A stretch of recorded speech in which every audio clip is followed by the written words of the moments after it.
बिस्मिल्लाहिर्रहमानिर्रहीम। Dear students, अस्सलाम वालेकुम। क्या हाल चाल है? ठीक ठाक है। उम्मीद करता हूँ आप सब खैरियत से होंगे। लेक्चर नंबर 21 के साथ आपकी खिदमत में फिर से एक बार हाज़िर हूँ और फ़िज़िक्स हम डिस्कस कर रहे हैं। यूनिट नंबर 12 जो है वो हमने डिस्कस कर लिया है। जो लास्ट लेक्चर्स हैं उसमें हमने जो टॉपिक डिस्कस कर लिए थे वो हमने 12.7 आर्टिकल यानी रिफ्रैक्शन थ्रू प्रिज्म तक हमने डिस्कस कर लिया था। आज जो लेक्चर नंबर 21 है वो उन्हीं की बेस के ऊपर जितने आपने आर्टिकल पढ़ लिया है और उससे रेलिवेंट हमने न्यूमेरिकल्स भी ऑलरेडी कर लिए हुए हैं। आज हम एक तो डिस्कस करेंगे, एक मैंने लास्ट टाइम आपको एक असाइनमेंट के लिए दिया था एक न्यूमेरिकल जो कि टोटल इंटरनल रिफ्लेक्शन का था, वो हमने एक तो डिस्कस करना है। और उसके साथ हम आज मैं आपको डिस्कस करवाऊँगा एक्सरसाइज शॉर्ट क्वेश्चंस जो हैं वो जो रेलिवेंट टू द टॉपिक्स हमने अब तक पढ़ लिए हैं वो जो कि 12.1 से लेकर 12.11 तक के बनते हैं और 7 कंसेप्चुअल क्वेश्चन जो है ना वो 7 वो बनते हैं, ताकि साथ साथ आपको जो है ना एक्सरसाइज के शॉर्ट क्वेश्चंस भी कवर हो जाएं। क्योंकि मैंने फ़ील किया जो आप टेस्ट देते हैं उसमें जब मैंने एक्सरसाइज के शॉर्ट क्वेश्चंस देता हूं तो वो आप लोग जो है वो उसको फुली प्रिपेयर नहीं करते या आप उसको नहीं पढ़ते। तो मैंने कहा आज का लेक्चर जो है वो ख़ास तौर पर हम इसी बेस पर ही करेंगे कि मैं आपको असाइनमेंट दूंगा और नेक्स्ट वाला भी जो इंशाल्लाह हाफ पोर्शन रह जाएगा उसकी भी जो है वो हम इसी तरीके से प्रिपरेशन करेंगे। तो सबसे पहले न्यूमेरिकल कर लेते हैं, उसके बाद मैं मल्टीमीडिया के थ्रू जो है आपको मेरे पास जो नोट्स हैं उनको मैं आपको रीड आउट करवाऊँगा ताकि आपको साथ साथ समझ आ जाए कि क्वेश्चन क्या पूछा गया और उसका आंसर कैसे है। उम्मीद करता हूँ आप सबने नोट्स ले लिए हुए होंगे। अगर किसी ने नहीं लिए अभी तक तो बेटा वो नोट्स परचेज़ कर ले स्कूल आकर, और उसका बड़ा फ़ायदा होगा। एक्सरसाइज शॉर्ट क्वेश्चन या कोई क्विज़ या जो भी इंफॉर्मेशन पूछी गई हैं उन सबको जो है वो समराइज़ कर इवन के जो आपकी मल्टीपल चॉइस जो है एंड में एक्सरसाइजेस के हैं वो भी कंफर्म की जो है वो इंशाल्लाह वो आपको उस नोट्स में मिल जाएगी। पेज आज हमने डिस्कस करना है 12.1 न्यूमेरिकल। तो आप इस तरह करें, अपने अपने जो है वो रफ रजिस्टर निकाल लें, कैलकुलेटर अपने पास रखें और देखते हैं कि जी वो क्या कहता है। आपको याद होगा कि हमने टोटल इंटरनल रिफ्लेक्शन का फिनोमिना पढ़ा था और टोटल इंटरनल रिफ्लेक्शन के फिनोमिना में हमने एक चीज़ जो स्टडी की थी वो ये थी कि जब भी कोई एक लाइट जो है वो इंटर करती है किसी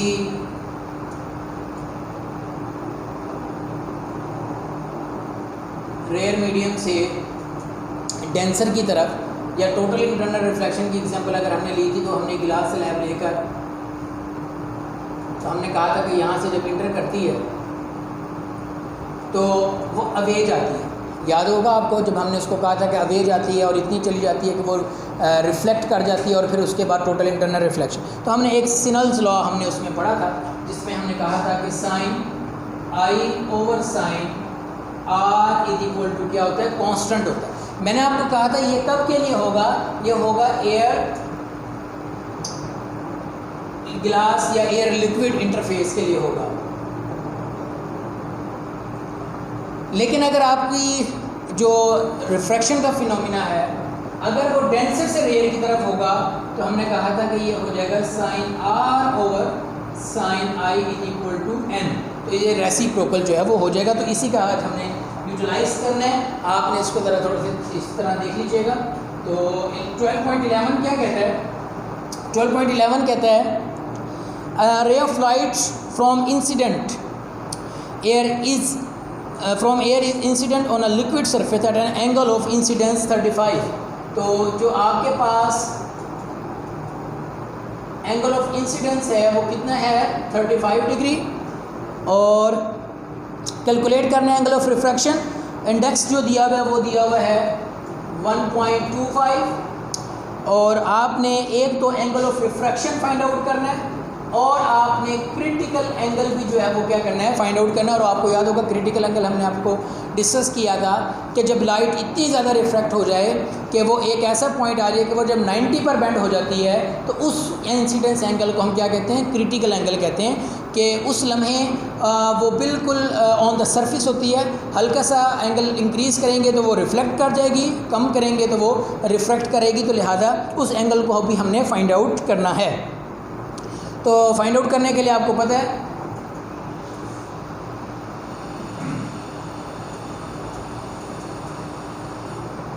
we know that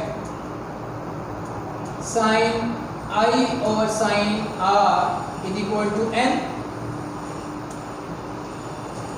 sign 35 sine r is equal to 1.125।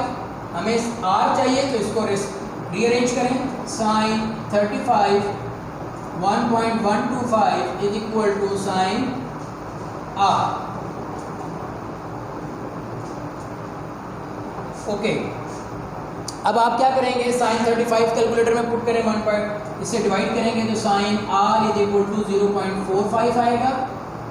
हमें r चाहिए तो r is equal to sine inverse 0.45 और r आपके पास 27.31 डिग्री जो है वो आ जाएगा। एंगल ऑफ रिफ्रैक्शन हमने फाइंड आउट करना था, ये आपके पास है, सिंपल से। अब उसने कहा कि angle of critical angle find out करना। आपको या अच्छी तरह पता होना चाहिए कि क्रिटिकल एंगल के लिए रिफ्रैक्टेड एंगल जो है वो क्या होता है, 90 होता है, ठीक है। तो आपके पास क्या होगा, sine r over sine i is equal to n। क्यों? क्योंकि ये कहाँ होता है, लिक्विड एयर इंटरफेस पर। अगर आप बुक में स्टेटमेंट देखें वो कहते हैं also calculate the critical angle between liquid air interface. यानी लिक्विड एयर का मतलब क्या हुआ कि लिक्विड से एयर में आ रही है तो स्नेल्स लॉ जो है वो रेसिप्रोकल हो जाएगा, ठीक है। अच्छा, तो आपको ये भी पता होना चाहिए when angle r is equal to 90 then angle I becomes angle C। जब रिफ्रैक्टेड एंगल आपके पास 90 होता है तो इंसिडेंस एंगल उस वक्त क्या कहलाना शुरू कर देता है, क्रिटिकल एंगल कहलाना शुरू करता है, ठीक है। तो अब आप पुट करेंगे साइन 90 साइन I की बजाय क्या पुट करेंगे, C। क्यों पुट करेंगे, क्योंकि हमने R क्या पुट कर दिया, 90। जब R 90 होगा तो I incidence angle critical angle हो जाता है, इज इक्वल टू 1.25 जी। ओके, हमने साइन C निकालना है। Again sine C is equal to sine 90 divided by 1.25, 1 divided by 1.25 और C जब निकालेंगे तो साइन इनवर्स 1 बाय 1.25 और क्रिटिकल एंगल आपके पास जो आ जाएगा वो 53.13 डिग्री आ जाएगी, ठीक है। तो बड़ा आसान सा न्यूमेरिकल था, एक इसमें थोड़ी सी टेक्निकलिटी थी, वो इसलिए मैंने आपको ये सॉल्व करवा दी है। अब आप जल्दी से इस तरह करें कि अपने जो हैं वो नोट्स ओपन कर लें और हम जो है वो डिस्कस करेंगे with the help of notes आपके जो भी क्वेश्चंस हैं।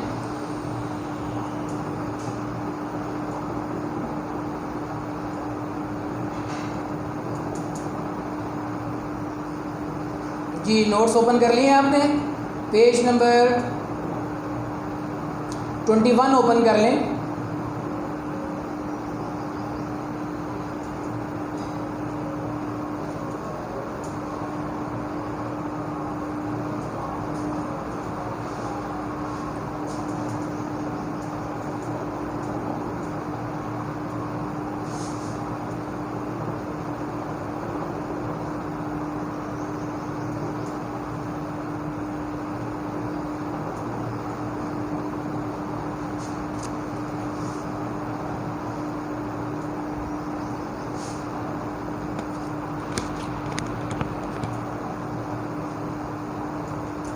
ओके जी, वो क्या कहता है कि जी what do you understand by refraction of light, draw a diagram to illustrate refraction at plane surface. तो ये हमने सबसे पहला आर्टिकल पढ़ा था जिसमें हमने कहा था कि एक प्लेन सरफेस होती है, उसके ऊपर कोई भी लाइट इंसिडेंट लाइट आती है at angle I incidence angle, और रिफ्लेक्ट होने के बाद वो वापस चली जाती है। और इस फिनोमिना को हमने क्या कहा था, रिफ्लेक्शन। तो उसने कहा था रिफ्लेक्शन क्या है, रिफ्लेक्शन की डेफिनेशन आपने लिखी कि when light traveling in a certain medium falls on the surface of another medium, a part of it turn back in the same medium, this is called reflection of light। Okay हो गया जी। अच्छा, फिर साथ उसने कहा diagram से आपने बताना है, तो ये डायग्राम आपने बना देनी है और इस डायग्राम को आपने एक्सप्लेन भी कर लेना है। आप ये वैल्यूज़ जो है OABC अपनी मर्ज़ी से भी ले सकते हैं और उसके मुताबिक आप इसको कर भी सकते हैं, ठीक है। ओके, सेकेंड क्वेश्चन है describe the following term use in reflection. Reflection का टॉपिक हमने पढ़ लिया जब हमने ये चैप्टर स्टार्ट किया था। मैं अगेन आपको बता दूं कि जो हमने ये 5 लेक्चर्स आपने मेरे इससे पहले जो सुने हैं उन 5 लेक्चर्स के हवाले से जितने भी क्वेश्चंस एक्सरसाइज बेस्ड हैं वो आज हम डिस्कस कर रहे हैं अलॉन्ग विद न्यूमेरिकल, ताकि एक पोर्शन तकरीबन इसका रिफ्रैक्शन और रिफ्लेक्शन वाला ख़त्म हो गया।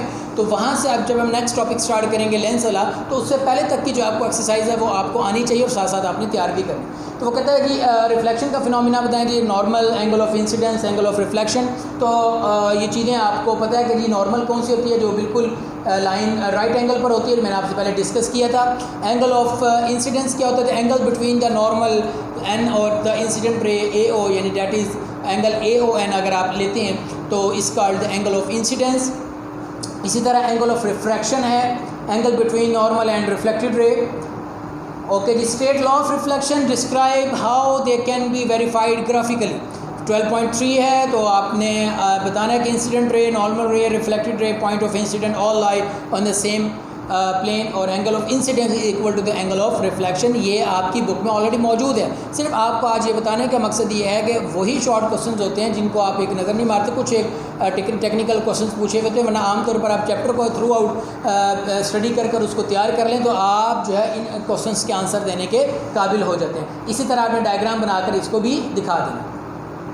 फिर आगे 12.4 define refraction of light, describe the passage of light through parallel sided transparent material. तो ये भी हमने अच्छी तरह डिस्कस किया था, बल्कि आज भी मैंने जब लेक्चर स्टार्ट किया तो इसी का हम जिक्र कर रहे थे। तो वो इसी तरह रिफ्रैक्शन, एक गिलास स्लैब में से आपने इंसिडेंट रे पास आउट की, ये वही नॉर्मल लाइन है, ये कहाँ चली गई, टुवर्ड्स नॉर्मल लाइन, क्योंकि ये एयर से इसमें जा रही थी, रेयर से डेंसर में जा रही थी, और जब ये डेंसर से वापस रेयर में जाएगी तो क्या करेगी, अवे फ्रॉम द लाइट चली जाएगी। और ये हमें जो लाइट इस तरह आती हुई नज़र आनी चाहिए थी, एक्चुअल में वो ये पाथ अब करेगी, और यही लाइट का रास्ते को चेंज करना, अपने पाथ को चेंज करना क्या कहलाता है, रिफ्रैक्शन कहलाता है। तो यही इसी तरह आपने ये डायग्राम बनानी और उसको इसी तरीके से आपने एक्सप्लेन करना। Define the following term used in refraction, angle of incidence, angle of refraction. Again वही जैसे रिफ्लेक्शन में है वही रिफ्रैक्शन में है कि angle I made by the incident ray with the normal is called angle of incident, और similarly the angle are made by the refracted ray with the normal is called angle of reflection. ठीक है, what is meant by refractive index of material, बहुत important short question है ये वाला, और ये आमतौर पर जो है वो आता भी होता है बोर्ड में, और ये हम डिस्कस भी कर चुके हैं कि एन जो है वो क्या होता है कि speed of light in vacuum, जो कि लाइट की जो स्पीड है वो हमने देखनी है वैक्यूम में, और speed of light in an medium. अगर हम स्पीड ऑफ लाइट जो कि हमें पता है कि कितनी है, और अगर हम किसी मीडियम में से लाइट को पास करते हैं तो उन दोनों की जो रेशो है वो क्या कहलाती है, आपके पास रिफ्रैक्टिव इंडेक्स कहलाती है। N is equal to c over v जो है वो इसका फार्मूला। ओके जी, आगे वो कहते हैं state the law of reflection of light and show how they may be verified using rectangular glass. ये तकरीबन वही है जो पहले भी पूछा था। अब इसमें उसने सिर्फ 2 लॉज पूछे हैं, क्योंकि लॉ ऑफ रिफ्लेक्शन भी था और लॉ ऑफ रिफ्लेक्शन भी थे। जरा ध्यान में रखिएगा कि रिफ्लेक्शन पूछ रहा है कि रिफ्लेक्शन पूछ रहा है। उसी तरह incident ray, refracted ray, normal at point of incident all lie in the same plane, और ratio of sine I of angle incident to the sine of angle refraction always equal to constant. तो ये अभी हमने discuss किया था, आप इसी तरह बना सकते हैं। फिर आगे दे रहे 12.8 what is meant by total internal reflection, ये भी हम डिस्कस कर चुके हैं, और मैंने आपको बताया था इस टॉपिक में से 2 से 3 शॉर्ट क्वेश्चंस बनते हैं। तो आपने इसकी डेफिनेशन लिखनी है, light travelling in a denser medium enter into a rare medium, it bends away from the normal, if the angle of incidence increase the angle of refraction also increase.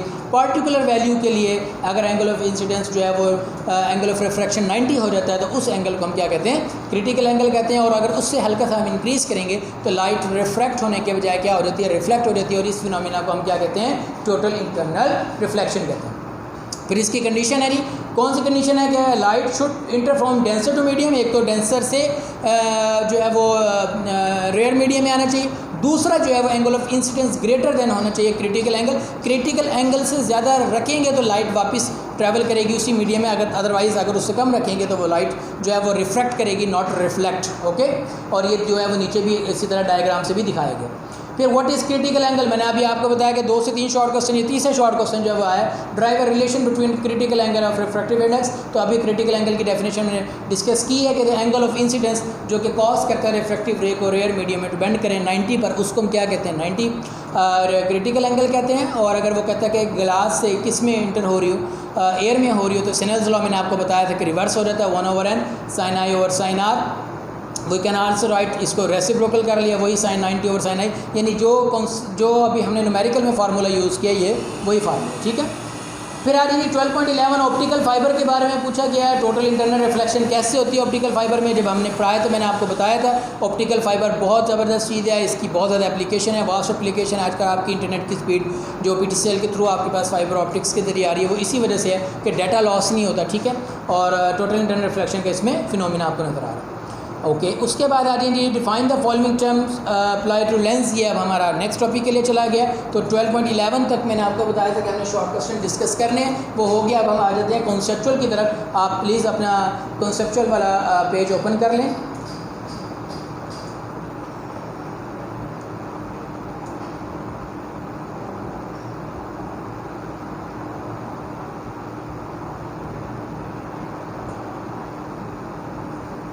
Ji, page number 32 आप open करेंगे, conceptual questions आपको नज़र आ रहे होंगे। वो कहता है कि a man raises his left hand in a plane mirror, the image facing him is raising his right hand। अच्छा, आपने कभी नोट किया होगा कि जब आप किसी प्लेन मिरर के सामने जब खड़े होते हैं, मिरर की बात हो रही है, तो वो कहता है कि जब कोई अपना लेफ़्ट हैंड ऊपर कहता है तो उसको फील ये होता है कि जैसे उसने राइट हैंड किया हुआ है। इसकी क्या वजह है? क्योंकि आपको पता है कि जो इमेज बनता है प्लेन मिरर से वो रियल बनता है और इन्वर्टेड बनता है। इन्वर्टेड का मतलब होता है उलट, या आप इसको फ्लिप्स भी कह सकते हैं। फ्लिप करना कहते हैं इस तरह, जैसे अब आपकी मोबाइल एप्लीकेशन में बोल देते हैं कि आप इमेज इस तरह होता है तो आप उसको फ्लिप करते हैं तो इमेज इस तरह हो जाता है। तो वो इस तरह जो आपकी लेफ़्ट टू राइट और राइट टू लेफ़्ट होता है, ये क्योंकि अब ये देखें ना कि जो एंगल आपके पास रिफ्लेक्शन के अंदर ये जो रे आ रही है, ये रे आ इधर से रही है तो जा उधर रही है। तो जो चीज़ आपको आती हुई इधर लेफ्ट साइड से नज़र आएगी तो वो जो रिफ्लेक्ट होकर जाएगी वो आपको कहाँ नज़र आनी चाहिए? राइट साइड पर नज़र आएगी, क्योंकि जो एंगल ऑफ इंसिडेंस होता है वही एंगल ऑफ क्या होता है? रिफ्रैक्शन होता है। तो जो लाइट एक साइड पर आएगी उसी एंगल से कहाँ जाएगी? दूसरी साइड पर जाएगी। तो जब आप उसके अपोजिट साइड पर खड़े होंगे तो वो जो लाइट इधर से आ रही थी, ये देखें, जो लाइट इधर मेरी तरफ से आ रही थी होने के बाद इधर जाएगी। तो मेरे पास जो लाइट इधर से आ रही थी तो वो मुझे उधर फील हो रही है। तो अगर ये मेरी लेफ्ट हैंड की राइट थी तो मुझे कहाँ फील होगा? जैसे मेरी राइट हैंड की। तो इसलिए जो इमेज का जो इन्वर्जन है वो किस में बनता है? प्लेन मिरर में बनता है। That the image is form in the plane mirror is inverted and rare, therefore image facing his image rising his right hand due to reflection. ठीक हो?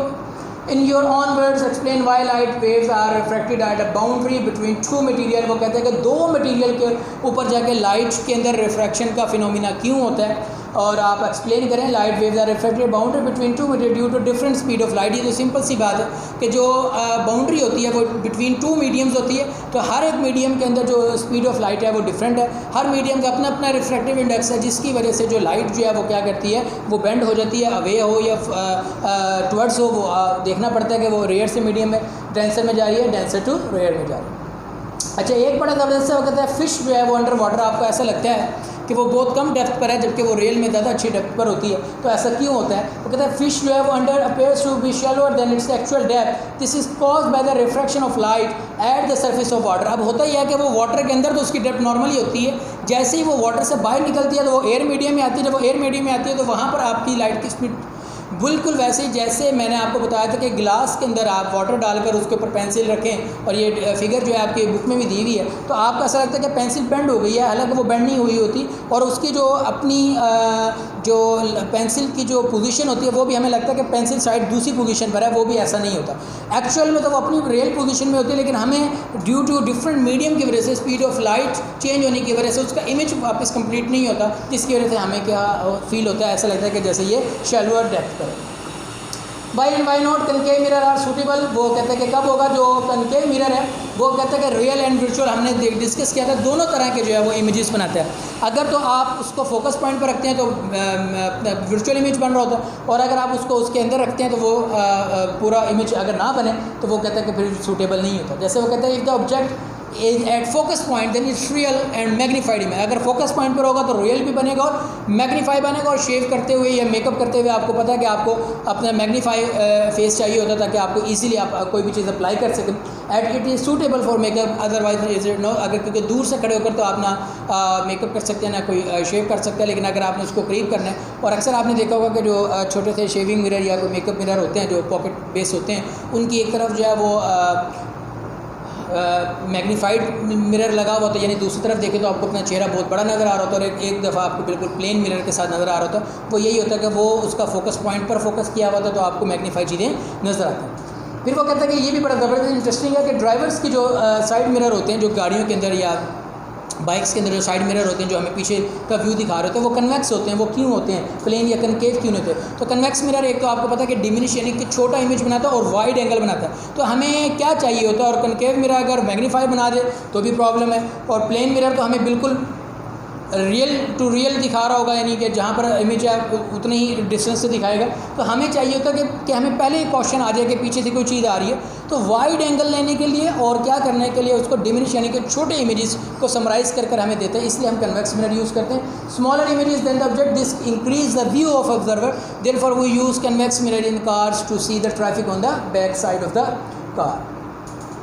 When the optician's testing room is small, it use अगर वो कहते हैं कि अगर कोई भी आप जाते हैं किसी डॉक्टर के पास और वो आपका आई साइड आपकी चेक कर रहा है और उसका रूम बहुत छोटा है, वो दूसरा कहेगा बेटा यहाँ देखें वहाँ तक नज़र आ रहा है, तो डेफिनेटली अगर रूम छोटा होगा तो आप कहेंगे जी मुझे इजीली नज़र आ रहा है। तो वो कनकेव या कन्वेक्स या प्लेन मिरर यूज़ करता है, जिससे वो क्या करता है, उन्हीं चीज़ों को दूर भी लेकर जाता है, उन्हीं चीज़ों को नज़दीक भी लेकर जाता है। इससे वो आपकी नज़दीक और दूर की जो है वो क्या कर सकता है, आई साइड चेक कर सकता है।